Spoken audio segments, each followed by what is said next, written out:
objetivos. Primero, reconocer y hacer uso correcto del material volumétrico empleado en el laboratorio de bioquímica. Segundo, diferenciar el material del uso común en el laboratorio entre volumétrico y no volumétrico. Tercero, mediante cálculos en la preparación de disoluciones y diluciones, expresar las posibles unidades de concentración de las mismas. Y cuarto, aprender a realizar los cálculos matemáticos y químicos para preparar de forma adecuada disoluciones y diluciones.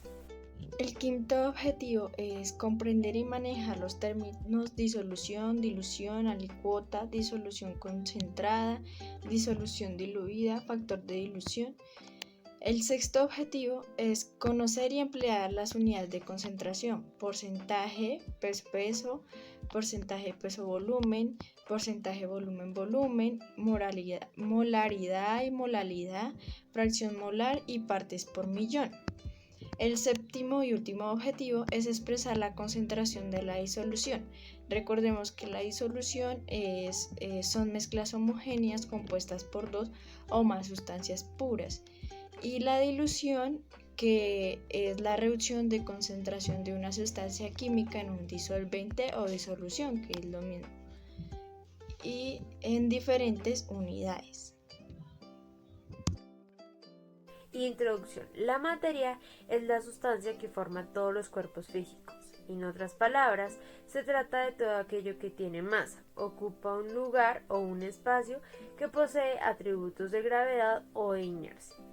Esta ley es fundamental para una adecuada comprensión de la química. En toda reacción química la masa se conserva, es decir, la masa total de los reactivos es igual a la masa total de los productos. Teoría que fue elaborada por Mikhail Lomonosov en 1745 y descubierta tiempo después por Antoine Lavoisier en 1785. Este hombre, mediante la elaboración de unos experimentos relacionados a la combustión, comprobó que todas las sustancias que forman parte en una reacción química y todos los productos formados nunca les varía la masa. Tenía una cantidad de masa inicial que vio que fue la misma cantidad de masa final, sino que únicamente se modificó para crear nuevos productos. Es decir, que la masa no se crea ni se destruye, solo se transforma. Es constante. Esta ley la denominó la ley de la conservación de la materia o de la masa, que es donde los átomos de los reactivos se reacomodan para formar nuevos productos. Estos cálculos los estudia la estequiometría, que se ocupa de los aspectos cuantitativos de los reactivos y productos en una reacción química. Hablando de una reacción química, tenemos un ejemplo para comprobar de la ley de la conservación de la materia. Aquí tenemos una molécula de metano combinada con dos moléculas de oxígeno, que produjeron una molécula de dióxido de carbono con dos moléculas de agua. Según la ley de la conservación de la materia, los reactivos y los productos deberían tener la misma cantidad de átomos, porque la masa no se creó ni se destruyó, simplemente se modificó. Así que vamos a contar. En los reactivos hay 4 hidrógenos, 4 oxígenos y un carbono. En los productos hay un carbono, 4 hidrógenos y 4 oxígenos. Es decir, que simplemente se crearon nuevos productos con la misma masa que tenían los reactivos. Esto comprueba la ley de la conservación de la materia. Preparación de una disolución a partir de un soluto sólido. Procedimiento. Como paso número 1, tendremos que pesar el recipiente en donde se va a pesar el soluto. En este caso vamos a usar un vaso. Lo primero que haremos será pesarlo, preferiblemente en una gramera. Como paso número 2, vamos a pesar 15 gramos del soluto sólido que se haya seleccionado. En este caso el soluto que hemos elegido será la sal. Pesaremos 15 gramos y verificaremos los datos con la gramera. Como tercer dato tendremos pesar 250 gramos de agua, que en este caso será el disolvente. Se registrará el peso que haya dado la gramera en total. Y como cuarto paso tendremos mezclar el sólido en agua y mezclar bien hasta que se disuelva el sólido por completo en la disolución A. Continuando con esta serie de pasos, como quinto paso tendremos medir con la jeringa, dependiendo del tamaño de la que tengamos, una cantidad de disolución de 10 mililitros. En este caso usaremos 2 jeringas. Como sexto paso tendremos pesar la cantidad medida en la balanza.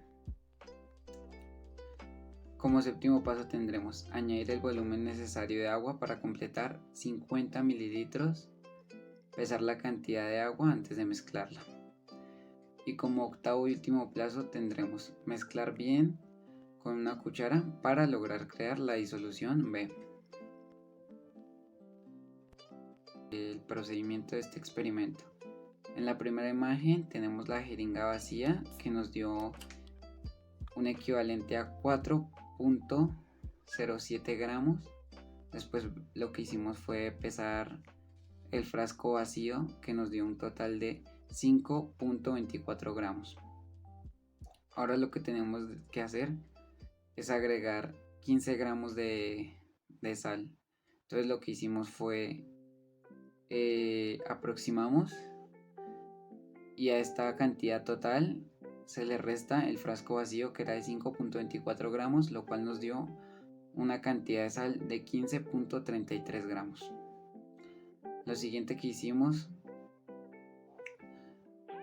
fue tomar el peso del vaso y le tratamos de agregar la mayor cantidad posible de agua para completar los 250 gramos de agua. Al final le restamos el peso del vaso, lo cual nos dio un total de 250 gramos, 250.05 gramos de agua. El siguiente paso de este experimento fue mezclar los 250 gramos de agua con los 15 gramos de sal que habíamos obtenido previamente, lo cual nos dio una cantidad total de disolución de 263.75 gramos en total. En la siguiente imagen podemos ver las jeringuillas consiguiendo una muestra de 10.54 gramos, restándole el peso de las jeringas. Podemos ver en la siguiente imagen acomodando la muestra de las 10 gramos de agua destilada en el recipiente. En la última imagen podemos ver cómo a la muestra inicial se le agrega más agua destilada para completar un total de 50 gramos de disolución final con 10.54 gramos de muestra. Al final pudimos ver que la cantidad que se le debió agregar al final para lograr los 50 gramos fueron 39.96 gramos de agua. En el análisis de los resultados obtenemos los siguientes valores. La sal como soluto obtiene una cantidad de 15.33 gramos, el agua disolvente 250 gramos. Para calcular la masa de la disolución, masa soluto más la masa del disolvente, lo cual nos da un total de masa de disolución de 265.33 gramos. En la densidad de la disolución obtenemos 0.46 gramos mililitros. En la densidad de la sal obtenemos que es de 200.16 gramos de mililitros. En el volumen obtenemos 7.09 mililitros. En el volumen de la disolución obtenemos un total de 573.80 mililitros. En el peso molar de la sal obtenemos 58.44 gramos mililitro. En las moles de soluto obtenemos 0.262 moles. Y después tenemos la cantidad peso a peso con 5.7, peso volumen con 0.026, volumen con 0.012. En los moles de soluto obtenemos 0.454 y en la ecuación difusión obtenemos un total de 0.09 moles. Procedimiento de la preparación de una disolución a partir de un soluto líquido. Primero, pesar el recipiente en donde se va a pesar el líquido. Si es posible, usar una gramera y si no lo es, anotar el valor del peso del recipiente. Segundo, medir un volumen del soluto líquido con la jeringa. Registrar el volumen en el cuaderno. En este caso fueron 5 mililitros de vinagre. Posteriormente pesar 50 gramos de soluto. Tercero, en un recipiente diferente pesar el agua destilada suficiente para completar 250 gramos de la disolución. Cuarto, mezclar el líquido en el agua previamente pesada y mezclar bien con una cuchara hasta que la disolución esté homogénea. Esta disolución se debe denominar disolución C. Quinto, medir con la jeringa, dependiendo del tamaño que tenga, una cantidad de la disolución. En este caso fueron 5 mililitros. Sexto, pesar la cantidad medida en la balanza. Séptimo, añadir el volumen necesario de agua para completar 50 gramos, pesando el agua antes de mezclar. Octavo, mezclar bien con una cuchara. Esta disolución se debe denominar disolución D. Y por último, realizar los cálculos indicados en clase. Algunos de los datos obtenidos fueron: jeringa llena 9 gramos menos 0.4 gramos de la aguja.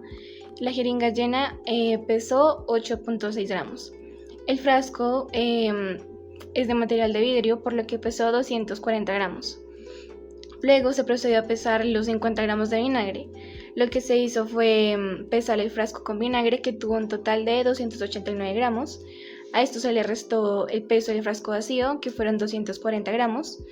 Y en total el vinagre tuvo un peso de 49 gramos. Luego se procedió a pesar el agua.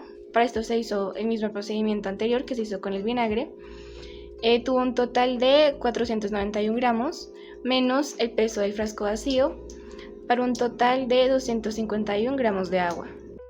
Para realizar los cálculos tenemos los siguientes datos: 49 gramos de vinagre, que es el soluto, y 251 gramos de disolvente, que es el agua.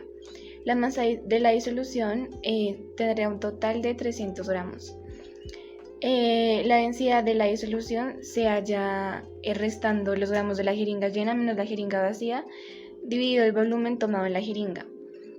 En este caso, 8.6 gramos menos 4 gramos dividido 5 mililitros, que nos da una densidad de 0.92 gramos sobre mililitro. Ya la densidad del vinagre tenemos que tener en cuenta la densidad, que es 1.0056 gramos sobre mililitro, y la masa, que son 49. Entonces lo que se hace es dividir 49 gramos dividido la densidad, que nos da un volumen del soluto de 48.72 mililitros. El volumen de la disolución se realiza dividiendo la masa sobre la densidad. El volumen sería 300 gramos dividido los 0.92 gramos sobre mililitro. Y tenemos una disolución con un volumen de 326.08 mililitros. Para hallar los moles de disoluto, lo que se hizo fue dividir la masa sobre el peso molar del vinagre, lo que nos da 0.816 moles de vinagre. El porcentaje peso a peso, reemplazando la fórmula correspondiente, nos da 16.3. El porcentaje peso-volumen es 0.15. El porcentaje volumen-volumen nos da 0.149, la molaridad 2.503 y la molalidad 3.25. Y partes por millón 0.19. Y despejando la ecuación de la disolución, tenemos 5 mililitros por 2.503 molar sobre el volumen final, que es 50 mililitros, y nos da una concentración final de 0.25 molar. En los resultados de estos dos experimentos obtenimos que en ambos procedimientos se pueden evidenciar disoluciones diluidas a partir de otra concentración, donde se genera una mezcla homogénea, en el caso de la sal, porque siempre seguirá siendo sal, y al mezclar el vinagre con agua, porque a pesar de que se vea transparente, sigue siendo homogénea y no llega a ser totalmente unido. Las disoluciones pueden llegar a ser diluidas, concentradas, saturadas o sobresaturadas. Todo depende de la concentración de soluto en la solución.